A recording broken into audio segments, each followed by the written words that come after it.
Everyone, welcome back to my channel. Friends, आज की class बहुत इंपॉर्टेंट होने वाली है क्योंकि आज की क्लास में हम सीखेंगे सब्जेक्ट, वर्ब एंड ऑब्जेक्ट के बारे में।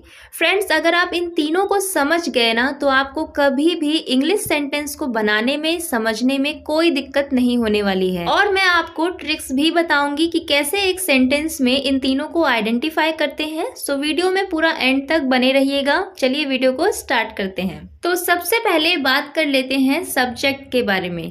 किसी भी सेंटेंस में ये आपको मिलेगा ही मिलेगा, डायरेक्टली मिले इनडायरेक्टली मिले, लेकिन आपको मिलेगा जरूर। तो क्या होता है सब्जेक्ट? सबसे पहले मैं आपको बता दूं, ये वो सब्जेक्ट नहीं है जो आप स्कूल्स में पढ़ते हैं, लाइक मैथ, फिजिक्स, केमिस्ट्री। ये वो वाली सब्जेक्ट नहीं है। इंग्लिश ग्रामर का सब्जेक्ट अलग होता है, जिसका हिंदी में मतलब होता है कर्ता। तो क्या होता है सब्जेक्ट? सब्जेक्ट का मतलब होता है डूअर ऑफ एन एक्शन। क्या होता है? Doer of an action. Hindi में मतलब समझिए, कर्ता वह व्यक्ति अथवा वस्तु होता है जो वाक्य में कोई काम करता है या काम से सीधे सीधे जुड़ा हुआ होता है। मैं फिर से रिपीट कर रही हूँ, कर्ता वह व्यक्ति अथवा वस्तु होता है जो वाक्य में कोई काम करता है या काम से सीधे सीधे जुड़ा हुआ होता है। यानी कि सब्जेक्ट कोई व्यक्ति हो सकता है या फिर कोई वस्तु भी हो सकती है। ये इंपॉर्टेंट चीज है, आपको ध्यान में रखना है कि व्यक्ति और वस्तु दोनों ही सब्जेक्ट बन सकते हैं। अब देखिए सब्जेक्ट क्या क्या हो सकते हैं। एक सेंटेंस में सब्जेक्ट कुछ भी हो सकता है। एग्जाम्पल के लिए, आई का मतलब होता है मैं, वी मतलब होता है हम, यू का मतलब होता है तुम या आप, दे मतलब वे लोग, ही का मतलब होता है वह, और ये इस्तेमाल होता है पुरुष के लिए। शी मतलब भी वह होता है, लेकिन ये स्त्री के लिए यूज होता है। इट का मतलब होता है यह, जानवर, मौसम या निर्जीव वस्तुओं के लिए। निर्जीव वस्तुएं यानी कि जैसे कॉपी, पेंसिल, फर्नीचर्स, ये सारी चीजें आपकी निर्जीव वस्तुएं होती हैं। नेक्स्ट आपका सब्जेक्ट हो सकता है दिस। दिस का मतलब होता है यह, मतलब कोई चीज या कोई व्यक्ति आपके पास है तो हम दिस का यूज करते हैं। जैसे कि हम बोलते हैं ना, लुक एट दिस, इसे देखो, मतलब ये चीज आपके पास है तो हम बोलते हैं इसे देखो, लुक एट दिस। नेक्स्ट है दैट। इसका मतलब होता है वह। इसका यूज हम कोई चीज हमसे दूर है उसके सेंस में करते हैं। एग्जाम्पल के लिए जब हम बोलते हैं ना कभी कभी कि अरे उस लड़की को देखो, मतलब वो लड़की सामने नहीं है, वो दूर है कहीं पे, तो हम दिखा के बोलते हैं ना, लुक एट दैट गर्ल, तो इसलिए हमने वहां पे दैट का यूज किया। इसके बाद है दीज। दीज का मतलब होता है ये सब। दोस का मतलब होता है वो सब। ओके, तो ये वो सारे शब्द हैं जो एक वाक्य में, सेंटेंस में सब्जेक्ट बनने का काम करते हैं। अब देखिए लास्ट में मैंने एक लाइन लिखी है हाईलाइट करके, इट कैन बी नाउन और प्रोनाउन। मतलब ये जो सब्जेक्ट होते हैं ना, वो नाउन या प्रोनाउन दोनों हो सकते हैं। अब आपके दिमाग में क्वेश्चन उठेगा कि कैसे? देखिए मैं बताती हूँ। इंग्लिश ग्रामर में सब्जेक्ट बनने का काम सिर्फ दो ही लोग कर सकते हैं, पहला नाउन और दूसरा प्रोनाउन। ये दो ही हैं जो सब्जेक्ट बन सकते हैं। अब बहुत लोगों को यही नहीं पता होगा कि नाउन क्या होता है, प्रोनाउन क्या होता है। देखिए नाउन और प्रोनाउन ये पार्ट्स ऑफ स्पीच का हिस्सा होते हैं, तो इसे मैं अगली वीडियो में कवर करूंगी, डिटेल में समझाऊंगी। फिलहाल के लिए आप इतना समझिए कि नाउन का मतलब होता है नेमिंग वर्ड, मतलब कोई भी ऐसी चीज जिसे आप उसके नाम से बुला सकते हैं, वो ही है आपकी नाउन। हम बचपन से पढ़ते हैं ना कि किसी भी व्यक्ति, वस्तु या स्थान के नाम को ही हम संज्ञा कहते हैं, तो वही चीज है, इसे ही हम नाउन कहते हैं। एग्जाम्पल के लिए कॉपी, पेन, पेंसिल, किसी व्यक्ति का नाम, किसी जगह का नाम, वो सारी चीजें आपकी नाउन है जिससे आप उसके नाम से बुला सकते हैं। ओके, अब बात कर लेते हैं प्रोनाउन के बारे में। प्रोनाउन जिसे हिंदी में सर्वनाम कहते हैं। So what is pronoun? Pronoun is a word that replaces a noun in a sentence. मतलब प्रोनाउन वह शब्द होता है जो कि एक नाउन को रिप्लेस करता है एक वाक्य में। तो प्रोनाउन क्या क्या हो सकते हैं? प्रोनाउन देखिए जो नाउन की जगह पे आते हैं वही होते हैं। जैसे किसी लड़के का नाम है, तो लड़के का नाम अगर आप बोल रहे हैं, उसकी जगह पे आप कौन सा वर्ड यूज कर सकते हैं? ही। लड़की का नाम है, उसकी जगह पे आप कौन सा वर्ड यूज करते हैं? शी। तो वही है, यही सब हमारे प्रोनाउंस होते हैं, like he, she, it, you, we, ये सारे हमारे प्रोनाउंस होते हैं। अब यहाँ तक तो आपने सीखा कि सब्जेक्ट क्या होता है, सब्जेक्ट क्या क्या हो सकते हैं, और थोड़ा बहुत हमने सीखा नाउन और प्रोनाउन के बारे में। अब हम सीखेंगे उस ट्रिक के बारे में जिससे कि आप एक सेंटेंस में सब्जेक्ट को बहुत ही आसानी से पहचान सकते हैं। देखिए, किसी भी सेंटेंस में सब्जेक्ट को फाइंड आउट करने की ट्रिक होती है आस्क हु और व्हाट फ्रॉम द सेंटेंस। मतलब सेंटेंस से पूछिए, जो भी सेंटेंस है उससे पूछिए कौन या क्या, जो भी आंसर आएगा वही आपका सब्जेक्ट होगा। अगर कोई पर्सन है तो हु पूछ लीजिए, अगर कोई थिंग है तो व्हाट पूछिए।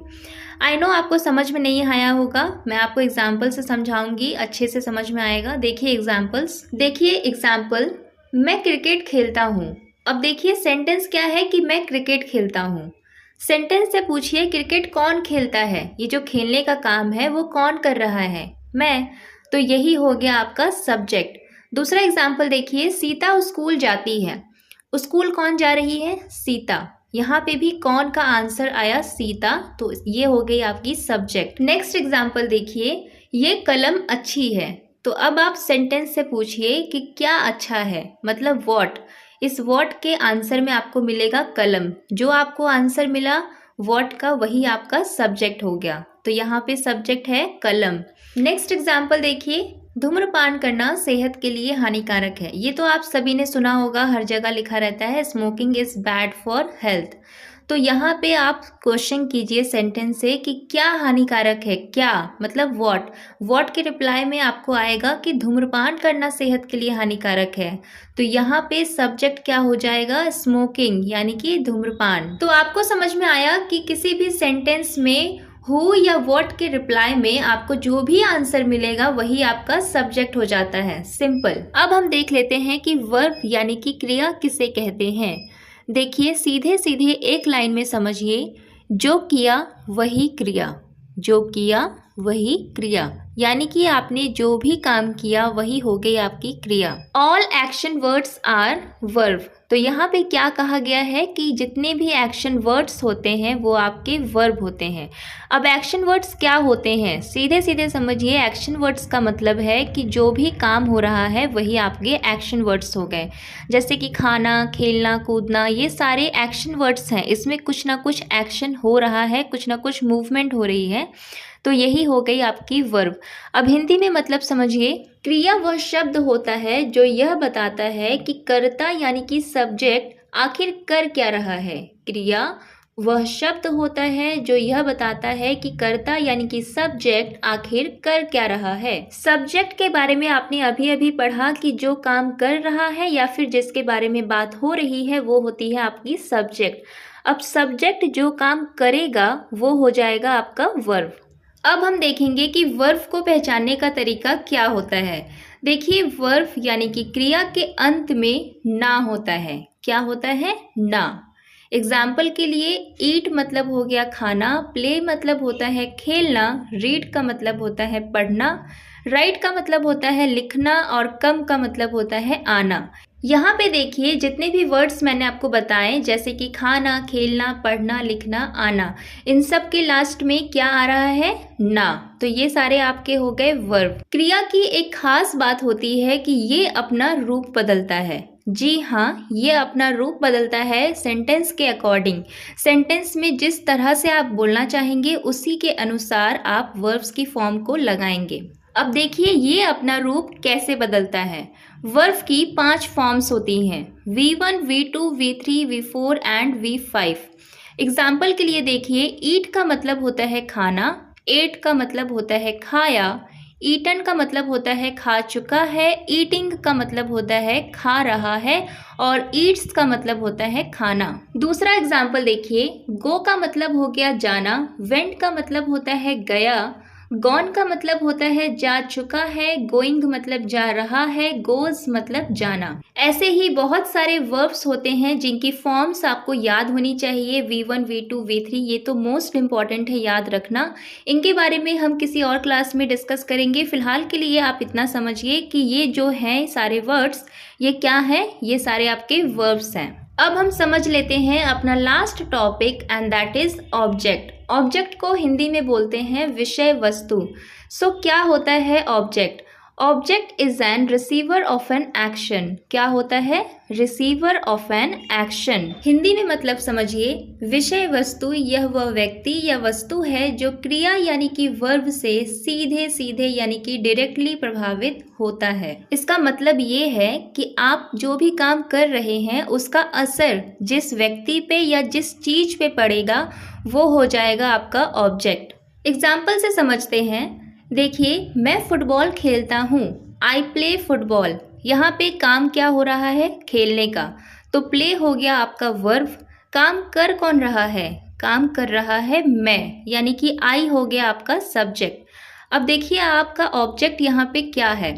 आप खेल रहे हैं, उसका असर किस पे पड़ेगा? फुटबॉल पे। क्यों? क्योंकि आप उस पर किक मारेंगे ना, तो उसका असर पड़ेगा फुटबॉल पे, तो वो डायरेक्टली प्रभावित हो रहा है आपके खेलने से। तो यहाँ पे इस सेंटेंस में फुटबॉल हो गया आपका ऑब्जेक्ट। अब हम देख लेते हैं कि हम ऑब्जेक्ट को कैसे पहचानेंगे। ये तो मैंने आपको बताया कि कॉन्सेप्ट क्या होता है।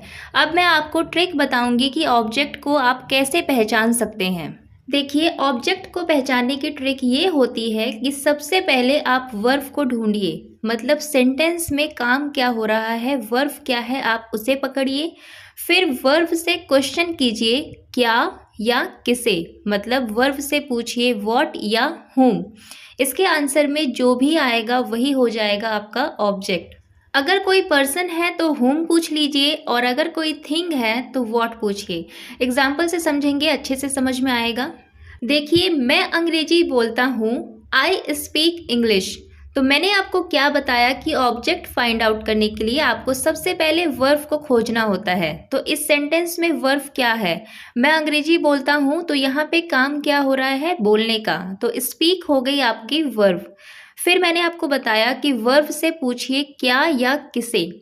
मैं अंग्रेजी बोलता हूँ, तो मैं क्या बोलता हूँ? आप वर्ब से क्वेश्चन कीजिए कि मैं क्या बोलता हूँ, आपको आंसर में मिलेगा अंग्रेजी यानी कि इंग्लिश। तो इंग्लिश हो गई आपकी ऑब्जेक्ट। दूसरा एग्जाम्पल देखिए, मैं उससे मिला, आई मेट हर। तो यहाँ पे काम क्या हो रहा है? मिलने का। मैं उससे मिला, तो यहाँ पे मिलने का काम हो रहा है ना, तो मेट हो गया आपका वर्ब। मिल कौन रहा है, यानी कि काम कर कौन रहा है? मैं। तो आई हो गया आपका सब्जेक्ट। अब आपने सब्जेक्ट को ढूंढ लिया, वर्ब को ढूंढ लिया, तो ऑब्जेक्ट को ढूंढने के लिए हम क्या करते हैं? हम वर्ब से पूछते हैं क्या या किससे। तो वर्ब क्या है यहाँ पे? मिलना। तो आप पूछिए कि मैं किससे मिला, मैं किससे मिला, तो आंसर में आएगा कि मैं उससे मिला, यानी कि हर यहाँ पे जो है वो आपका ऑब्जेक्ट है। तो आज की क्लास में हमने क्या सीखा? हमने सीखा सब्जेक्ट क्या होता है, वर्ब क्या होता है, ऑब्जेक्ट क्या होता है, और इन तीनों की पहचान हम एक सेंटेंस में कैसे कर सकते हैं। तो आज की क्लास में आपका होमवर्क है यू रीड अ बुक। इसमें आप मुझे बताएं कि सब्जेक्ट क्या है, वर्ब क्या है और ऑब्जेक्ट क्या है। सो फ्रेंड्स, ये वीडियो अगर आपको पसंद आई हो, हेल्पफुल लगी हो, तो प्लीज़ इस वीडियो को लाइक कीजिएगा और हमारे चैनल को सब्सक्राइब करना बिल्कुल ना भूलें। Thanks for watching.